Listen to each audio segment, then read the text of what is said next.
Alam mo ba na bago bitayin ang isang killer, may isa pa silang huling request na pwedeng ibigay sa kanila at kadalasan pagkain yun or tinatawag na last meal. Pero hindi lahat simpleng burger lang o fried chicken. Minsan may malalim na kwento sa likod ng bawat kagat. Mula sa ice cream ng isang mass killer hanggang sa chicken bucket ng isang killer clown. Kaya tara, samahan mo ako sa madilim pero nakaka-intrigang mundo ng top 5 last meal ng mga kilalang killer at alamin natin kung anong ulam ang gusto nilang kainin o meriendahin bago nila harapin ang kanilang kamatayan.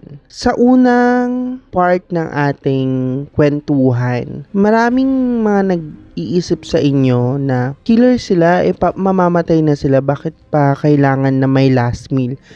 Iyan ang isa sa mga binigay na privilege sa kanila. So, pakinggan natin ang ating panlima sa ating listahan na ay si Ricky Ray Rector, o tinatawag na The Man Who Saved His Dessert. Ito medyo nakakaloka. Si Ricky Ray Rector ay nahatulan ng kamatayan dahil sa pagpatay ng 2 tao noong 1981. Isa sa mga biktima ay pulis, pero ito ang nakakagulat nung last meal niya. Ang gusto niya ay steak, fried chicken, cherry Kool-Aid at pecan pie. Ang order niya, pero yung pecan pie, hindi niya kinain. Alam mo, sabi niya, I'm saving it for later. Like, hello? Wala nang later kasi bitay ka na. Marami tuloy nagsabi na baka hindi niya fully naintindihan na mamamatay na siya that time. Ang ating number 4 naman si Aileen Wuornos, the female serial killer. So mostly na iisip natin ang mga serial killer is karamihan lalaki ganito. Meron ring babae. Kung madalas lalaki ang naririnig natin sa listahan ng mga serial killer, ito si Wuornos, isa sa mga rare female serial killer na nahuli between 1989 at 1990. Hindi yung usual na feast. Pinatay niya ang 7 lalaking hikers sa Florida.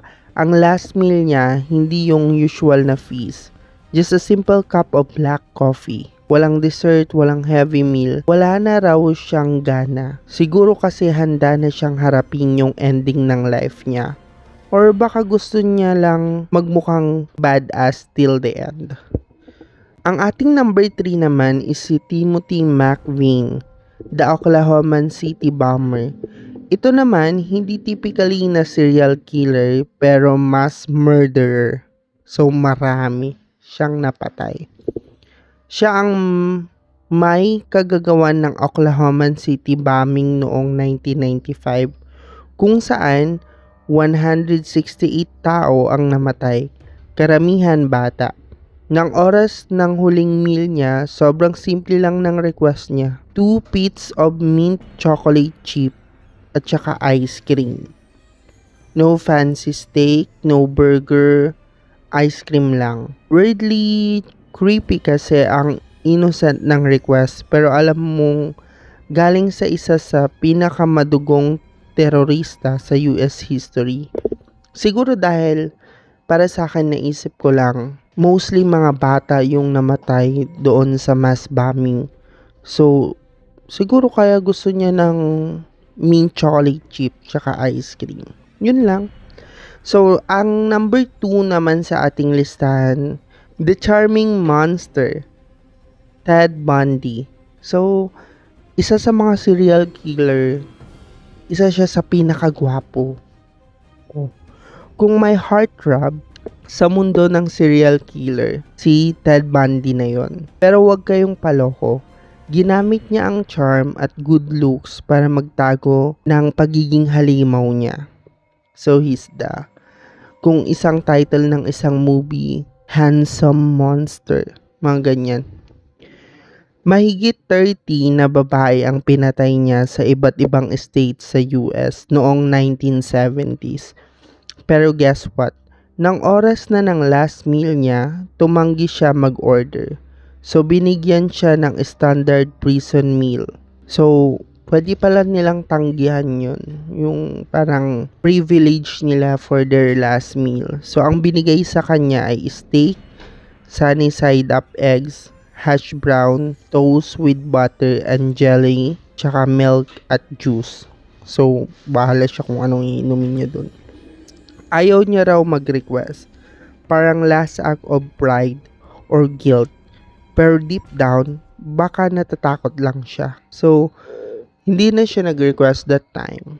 So, ang ating top 1, humawak kayo at kailangan ninyong marinig to. Ang ating top 1 is tinatawag na The Killer Clown, John Wayne Gacy. Grabe to. Si John Wayne Gacy kilala bilang The Killer Clown kasi mahilig siyang mag-perform sa mga kids party na naka-clown costume. Imagine, isa sa mga party is kids party at siya yung nagiging clown para doon. Pero behind of that smile at behind of that mask being clown, may madilim na sekreto. Between 1972 at 1978, pinatay niya ang 33 na kabataang lalaki at tinago pa sa ilalim ng bahay niya yung iba. Yung iba nakuha niya sa kalsada, tinago niya sa mga party na ina-attendan niya, doon niya nakuha. Nang mahuli siya at masentensyahan ng kamatayan, ang last meal niya, legit na binusog niya yung sarili niya. 12 deep fried shrimp, isang bucket ng KFC, French fries, at isang pound ng strawberries. KFC daw kasi dati siyang franchise manager. Imagine, huling hininga mo, fried chicken pa rin iniisip mo. So yan ang ating top 5 last meal ng mga serial killer bago sila i-lethal injection. So, maraming salamat sa inyong pakikinig sa ating Bulong Diaries. Makinig ka, pero wag kang lilingon. At kung umabot ka sa parting to, salamat sa pakikinig sa isa na namang nakakakilabot na kwento dito sa Bulong Diaries. Kung gusto mo pa ng mga ganitong true crime at misteryo na kwento, like, share, and huwag kalimutang mag-subscribe. Dahil bawat kwento may bulong. Ikaw, sa tingin mo, may tinatago pa ba sa likod ng kasong to? E-comment mo sa baba, gusto naming marinig ang hula mo. Till next time, makinig ka, pero huwag kang lilingon.